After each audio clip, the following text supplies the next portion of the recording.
March 21, 1450. The Sonoran Desert beneath the shadow of a towering, blood-red butte. The air is not silent. It carries the rhythmic percussion of stone on stone, the low murmur of voices in a language older than nations, and the dry, rustling whisper of maize stalks in a meticulously channeled field. This is not the empty desert of later tales. This is a hub. A Hohokam master craftsman, his hands stained with ochre, presses a turquoise bead into a groove on a shell bracelet, his brow furrowed not in stress, but in profound concentration. A league away, along a canal wide enough for a small boat, a network of hand-dug waterways fans out like veins, bringing the furious, silt-laden waters of the Hohokam, the Salt River, to over 10,000 acres of crops. They are not just surviving, they are conducting a symphony of hydraulic engineering in one of the most arid landscapes on the continent. But look closer. The soil at the edge of the farthest field is crusted with white salt, the telltale sign of irrigation's slow poison. The water, while life-giving, carries minerals that accumulate with each season, gradually choking the roots it sustains. And on the horizon to the north, the sky holds a different, drier hue. The rains have been capricious. For generations, the Hohokam have bent the desert to their will, building platform mounds and ball courts that echoed with the games and ceremonies of Mesoamerica. Yet the balance is precarious. The civilization's immense complexity, its sprawling villages, its trade routes stretching to distant seas, is built on a foundation of water captured from unpredictable rivers and shy monsoon clouds. They are engineers of the ephemeral, and the desert never forgets a debt.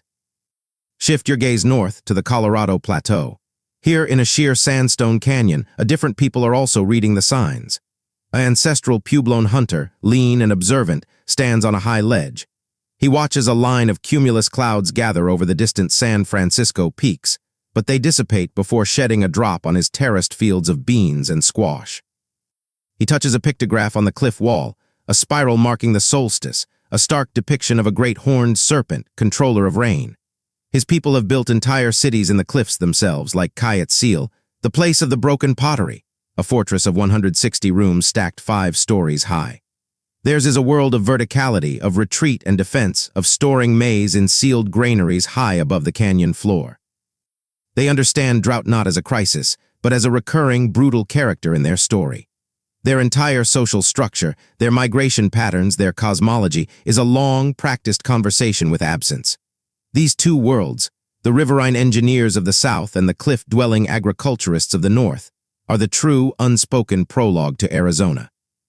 They establish the fundamental, unchangeable terms of engagement for everyone who would follow. Water is everything. Community is survival. And the land gives only to those who listen to its subtle, often cruel language.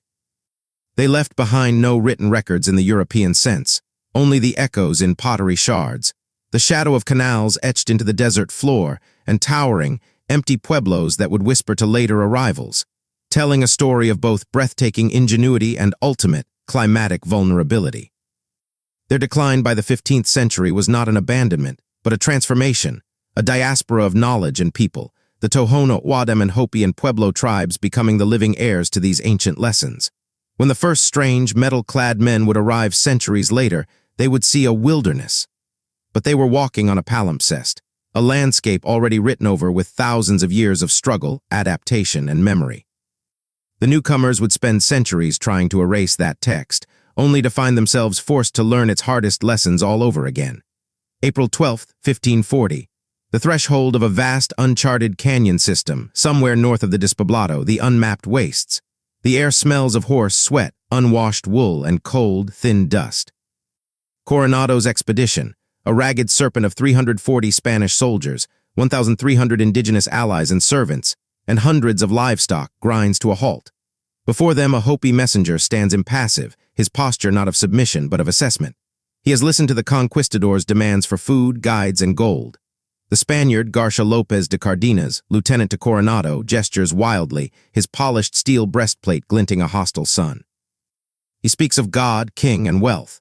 The Hopi man hears only a dangerous, hungry desperation. He gives a slight nod, assigns 2 guides, and watches them lead a party of 20 towards the edge of the world. Weeks later, those men stand on a south rim, their splendid European minds utterly broken by the geography. They peer into the abyss of the Grand Canyon. They estimate the buttes they see are 3 to 4 leagues high. They see the Colorado River as a slender ribbon. For 3 days, they scrambled down treacherous paths, their fine Toledo steel swords becoming useless weights, their leather boots shredding on the rocks. Thirsty and defeated, they returned to the rim. The report to Coronado is one of stunned failure. The canyon is impassable, and more crucially, it contains no cities of gold, no wealth to plunder. This moment sets the tone for the next 250 years of European engagement with Arizona. It is a barrier, a despoblado to be skirted, a place of mirage and defeat. The Spanish Empire's gaze shifts elsewhere. Arizona is not a prize, it is a punishing corridor, but the land is not empty of Europeans. It becomes a land of fringe dwellers and radical gambles. Move forward to the morning of March 21st, 1694. In a hidden valley, a Jesuit priest, Father Eusebio Francisco Quino, is on his knees not in prayer but in the soil. With his own hands, he is grafting a pear sapling onto a hardy wild rootstock. Around him, the mission garden of Tumacacori blooms improbably, wheat, melons, figs, and grapes. Quino is not a conquistador, he is an evangelist and a rancher. He maps the region with astonishing accuracy, introducing cattle, horses, and new crops. He forges a delicate, often coercive peace. The missions become islands of agrarian change, but they are fragile. The Apache and other mobile equestrian tribes, now armed with the very horses Quino's kind introduced, see these fixed settlements not as spiritual centers, but as warehouses, for food, for livestock, for slaves to trade in Spanish markets. Arizona becomes a stolen ground crossroads. Spanish silver from the south travels north to buy Navajo wool blankets. Apache raiders strike south for cattle. Comanche war parties sweep west. The land is a map of fluid, violent exchange.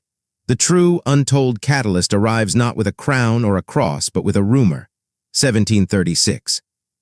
A Yaqui prospector, scratching in the dry hills near a place the Spanish will call Planchas de Plata, finds not a nugget, but an incredible slab of almost pure silver, weighing in the thousands of pounds.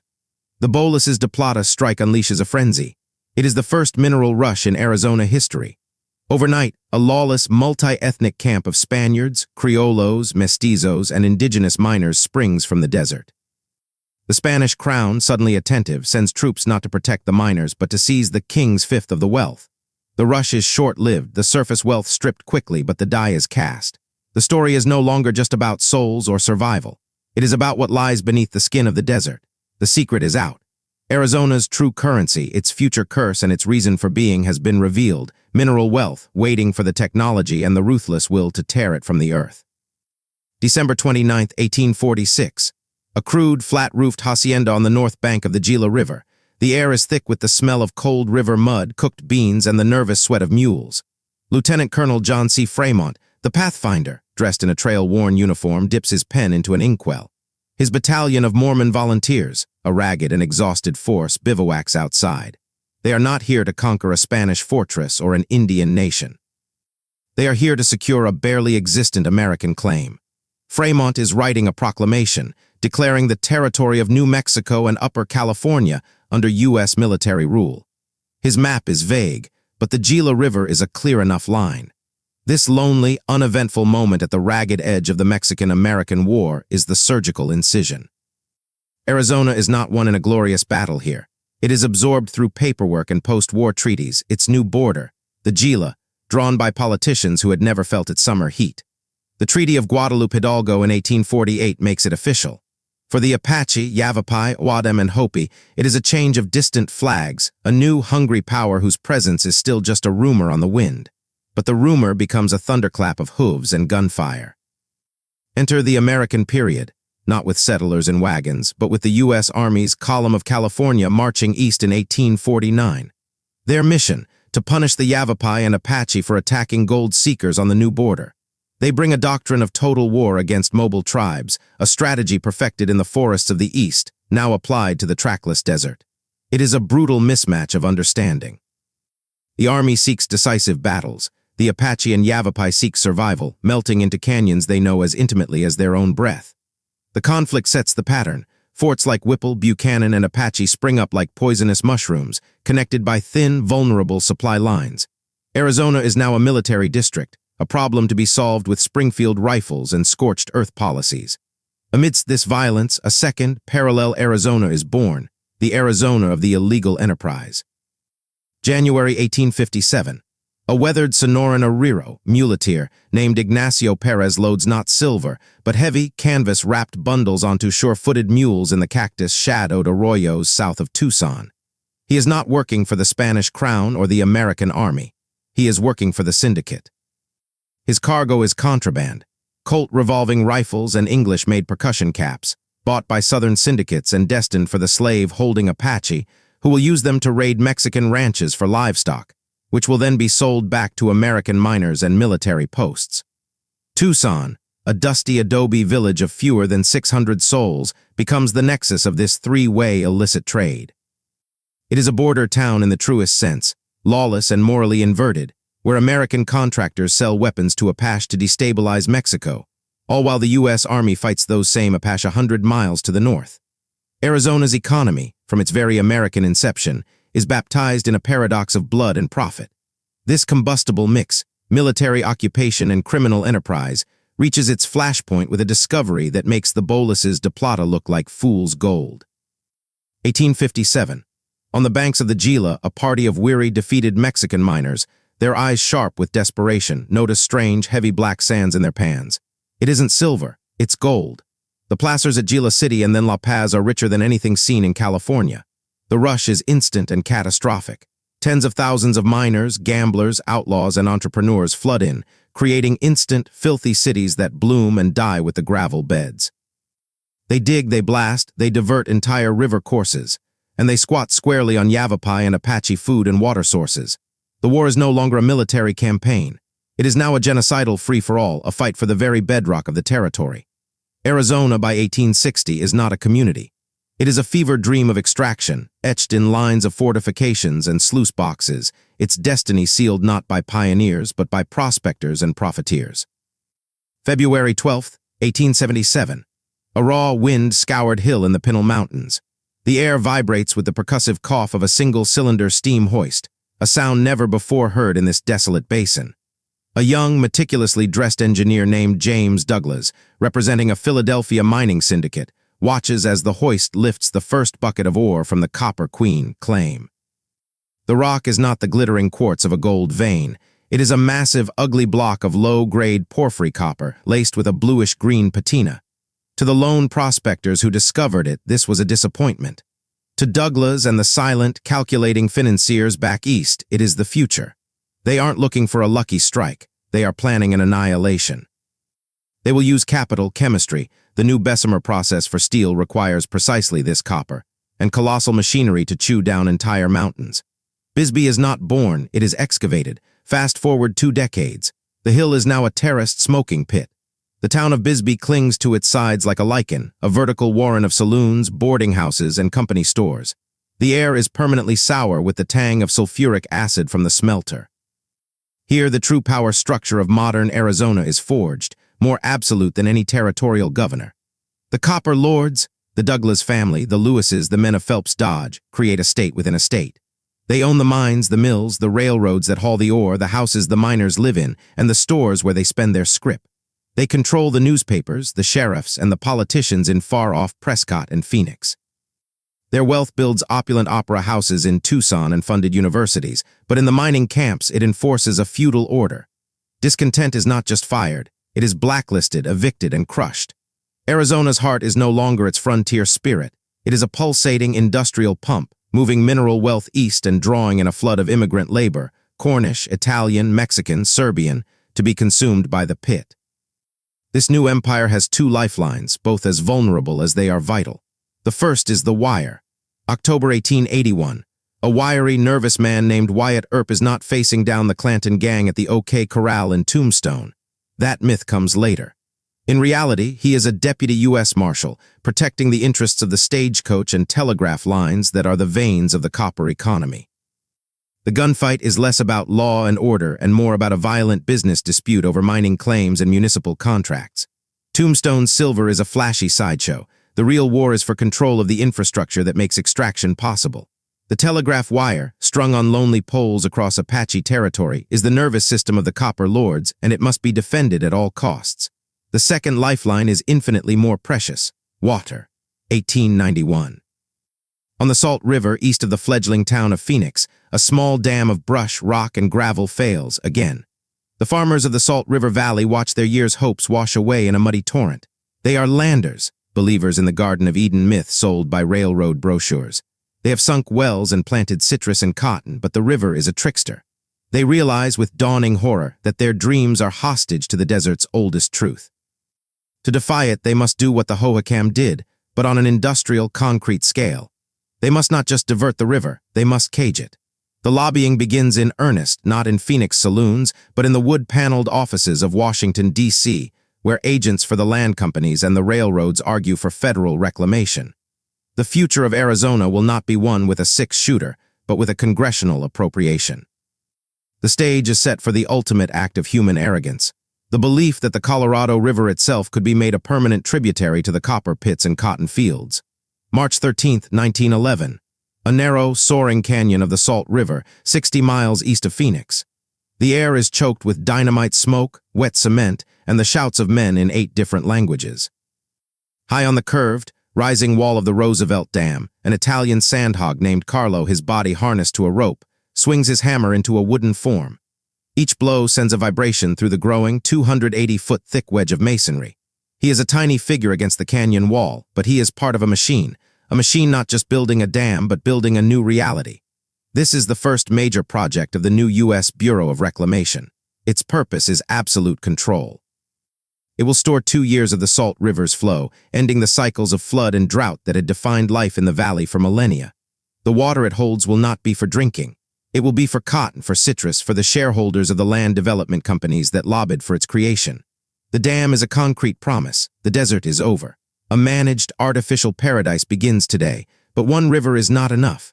The copper lords and the land barons look west to the mightier Colorado. The dream is an aqueduct, a river running uphill from the Colorado to the Phoenix Basin and the copper mines of Pima County. It requires a political miracle, a compact between 7 U.S. states, all thirsting for the same liquid. January 1922. A steam yacht, the Canyon King, is anchored on the Colorado River near Lee's Ferry. Inside its salon, shaded from the desert sun, 7 men, the state commissioners, smoke cigars and stare at maps.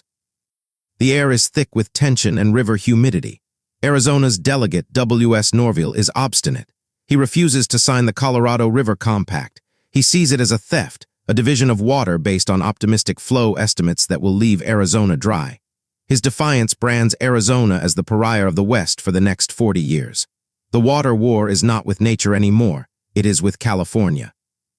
It is a cold war of engineers and lawyers, fought in courtrooms and congressional chambers, while the cities it will enable, Phoenix, Tucson, Las Vegas, Los Angeles, begin their explosive, thirsty growth on credit, banking on water that is legally entangled and physically overpromised. Amidst this high-stakes hydrology, a quieter, more insidious war reaches its peak. April 1934. A dusty flatbed truck rumbles down the main street of Phoenix, loaded not with produce but with people. Men, women, and children, their faces etched with exhaustion and shame. They are Mexican and Mexican-American families, many of them U.S. citizens. They are the casualties of Operation Wetback before it had the name, a relentless campaign of raids, press harassment, and voluntary repatriation during the Great Depression. This is the untold flip side of Arizona's growth. The same agricultural and mining empires that demanded immigrant labor during boom times now scapegoat them during busts. The pattern is set, demographics as a tool. The border is not just a line on a map. It is a pressure valve to be tightened or loosened based on economic need and political climate. The communities that helped lay the railroads, pick the cotton, and dig the mines are made perpetually provisional, their presence conditional, their history erased. This volatile Arizona, the one of concrete promises and human expendability, hurtles towards its next inevitable crisis. The post-World War II boom brings air conditioning, which makes the desert heat optional, not a limit. Phoenix's population doubles, then doubles again. The groundwater, the ancient aquifer that had been the last reserve, is being mined far faster than nature can replenish it. Wells go dry, land subsides. The concrete cure of 1911 is not enough. The state finally in 1963 makes a desperate bargain. It signs the Colorado River Compact, loses a monumental Supreme Court case to California, but in return gets federal funding for the Central Arizona Project, CAP, that dream aqueduct from the Colorado. It is a Faustian deal. Arizona gets its water, but becomes forever dependent on federal largesse and the continued flow of a river already stretched to its breaking point. The state's modern identity, a haven of low taxes, small government, and sprawling suburbs, is built on the most massive government water project in history. The contradiction is buried, like the Hohokam canals, beneath the pavement of endless new subdivisions. June 26, 1987.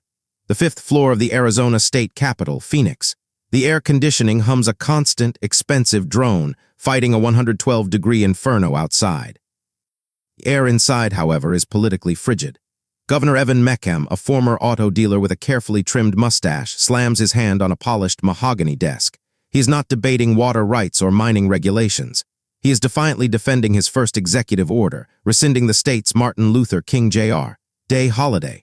To the nation, it is a shocking return to the politics of division. To many in Arizona, it is a declaration of a different kind of war, a cultural siege. The Sunbelt boom, fueled by CAP water, retirees, and defense contracts, has brought not just Midwestern snowbirds, but new ideas, new demographics, new voters. Mecham's stance is the rearguard action of an old Arizona, rural, conservative, and white, feeling its political dominance slipping away to the sprawling, polyglot metropolis of Phoenix. The boycott that follows, costing the state millions in lost tourism and convention revenue, is the first major crack in the carefully crafted growth-at-all-costs facade. Arizona's sunny business-friendly image is shown to have a dark, stubborn shadow. This tension plays out not in political offices, but on newly paved cul-de-sacs. It's October 1992. In the master-planned community of Ahwatukee, south of Phoenix, a real estate agent named Linda smoothly guides a young couple from Michigan through a model home. The house is a salmon-colored stucco castle, with a great room and a 3-car garage. The schools are excellent, Linda says, and the HOA ensures everything stays uniform. She does not mention that the community's covenants, until very recently, contained clauses restricting resale to Caucasians only. The suburban dream, sold as a blank slate, was built on a foundation of exclusion. The explosive growth is not organic. It is an engineered migration, subsidized by federal mortgage policies and cheap CAP water, creating a political geography of insulated, homogeneous voting blocks. The frontier myth is reborn as the security of the gated community, a fortress against the complexity of the very state that makes its existence possible. But the desert is not a passive backdrop to this human drama. It is an active, retaliating force. June 28, 1990. A veteran fire commander, his face smudged with soot, watches a wall of flame 200 feet tall crown through the ponderosa pines on the slopes of the rim above Prescott. The dude fire is behaving like nothing he's seen in his 30-year career, unnaturally intense, fast, and hot. For a century, the U.S. Forest Service, allied with the timber and cattle interests, had enforced a policy of total fire suppression. Smokey Bear's message was gospel.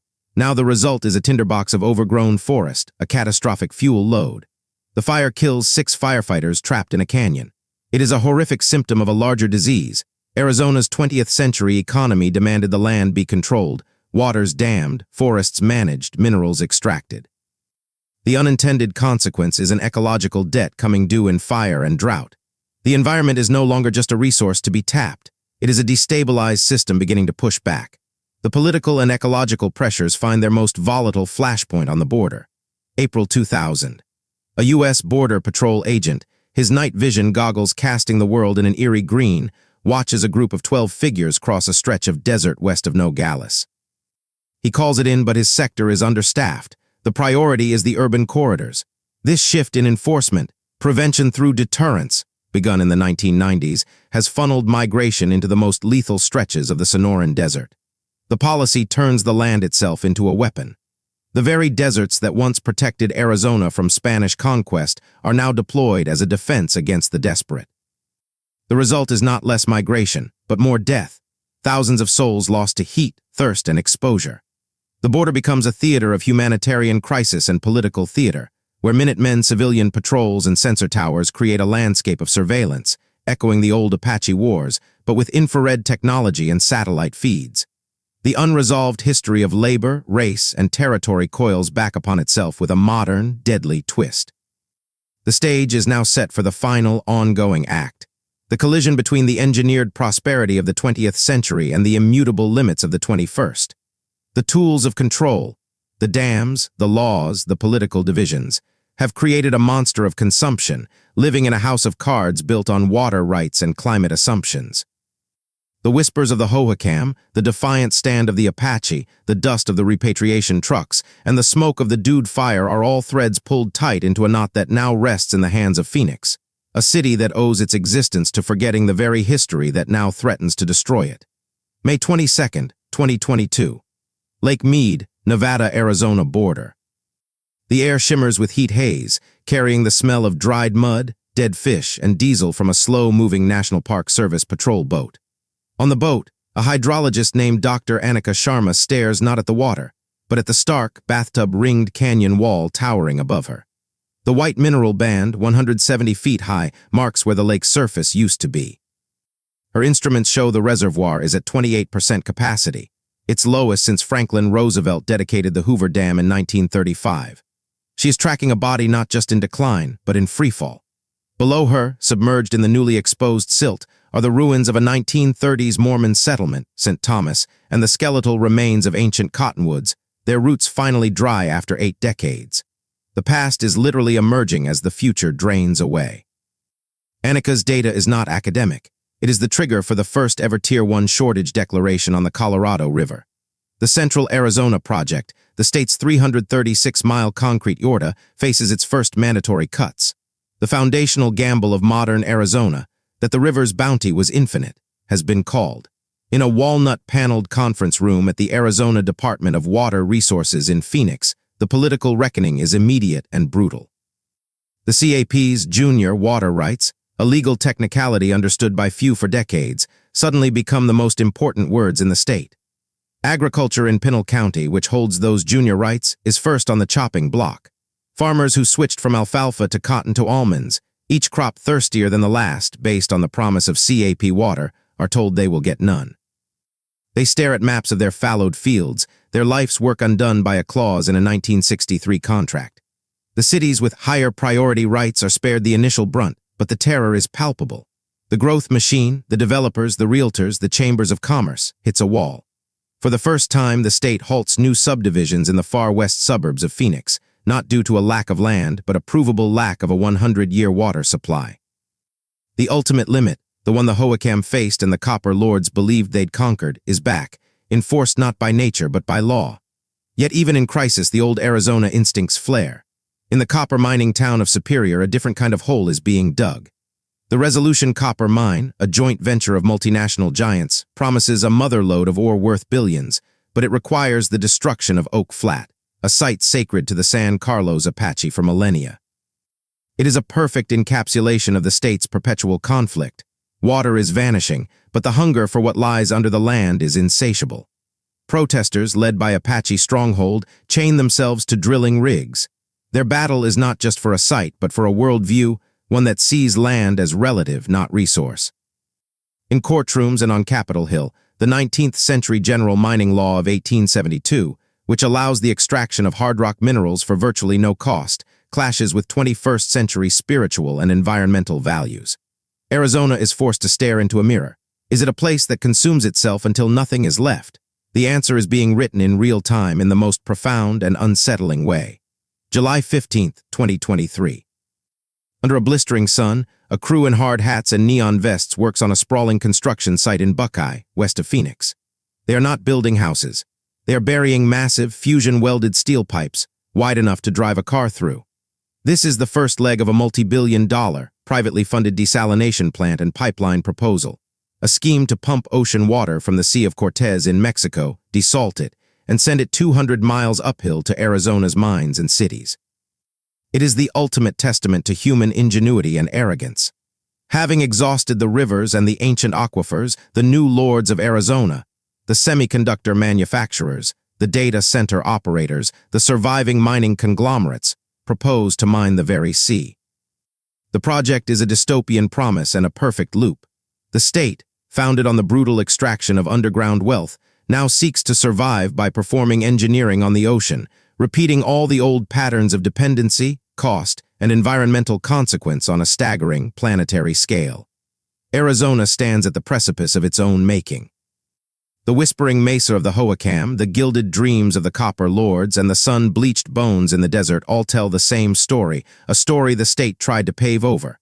The water is running out. The heat is rising. The political divisions are canyons. The past is not a prologue. It is an active, demanding participant. Arizona's future will be decided by whether it finally listens to the lessons buried in its dust, or whether it doubles down on the old logic of conquest, building ever taller dams against a truth as relentless and patient as the desert itself.